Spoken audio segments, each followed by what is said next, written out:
I'm a huge fan of lots of people. Footballer Harry Kane, come on you Spurs. Music icon Sir Elton John, total legend. And underrated royal superstar Princess Anne. You heard me right. This stoic, sensible, no-nonsense princess is the closest we now have to our late and beloved Queen.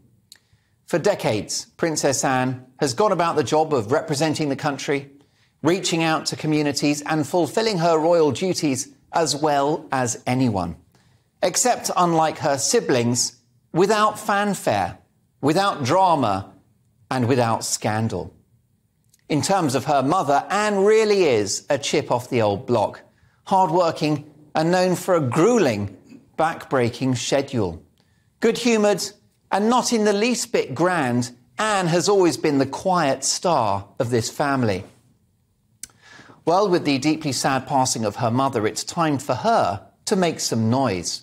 Like the bass player in a band, Anne's unobtrusive but important contribution to our monarchy has been keeping the royal beat going and keeping our monarchy in tune. Anne is a fine-looking woman, but who's known to recycle outfits for years. And she has no truck with spending thousands on the latest fashions. She's a woman of substance and a woman of action. In her youth, she was a respected equestrian, winning a gold medal in 1971 and 2 silver medals at the 1975 European Eventing Championships. In 1976, she became the first member of the British royal family to compete in the Olympic Games. The Princess Royal, as she's known, holds patronage in over 300 organisations, including WISE, Riders for Health and Carers Trust. Her charity work revolves around sports sciences, people with disabilities and health in developing countries. She's been associated with Save the Children for over 50 years and has visited a number of their projects. Her work resulted in her nomination for the Nobel Peace Prize in 1990. So we mourn the passing of our Queen and celebrate the proclamation of a new king.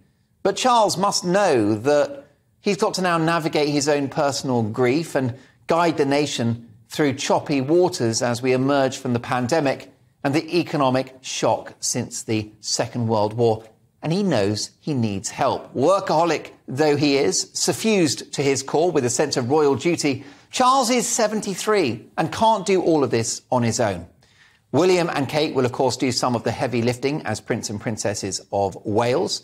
But I think that Princess Anne could be King Charles's secret weapon, his right-hand woman. Her experience, her energy, her enthusiasm, her wise judgment, her charm, and the respect with which she's held by the British people will serve the king well. It's my view that she must now be Charles's number 2, flying the flag for Britain at home and abroad, and helping Charles reimagine and reinvigorate the monarchy for a new century. Give her a new title, I say, give her a new role, and unleash her potential. I'd like to see more of her and hear much more from her, so that she, perhaps like Prince Philip, can become an iconic figurehead of this family, serving the monarch and the nation. Princess Anne, it's time to take centre stage. It's time for your starring role. It's time for your close-up. With the arrival of King Charles, the Princess Royal deserves a right royal promotion.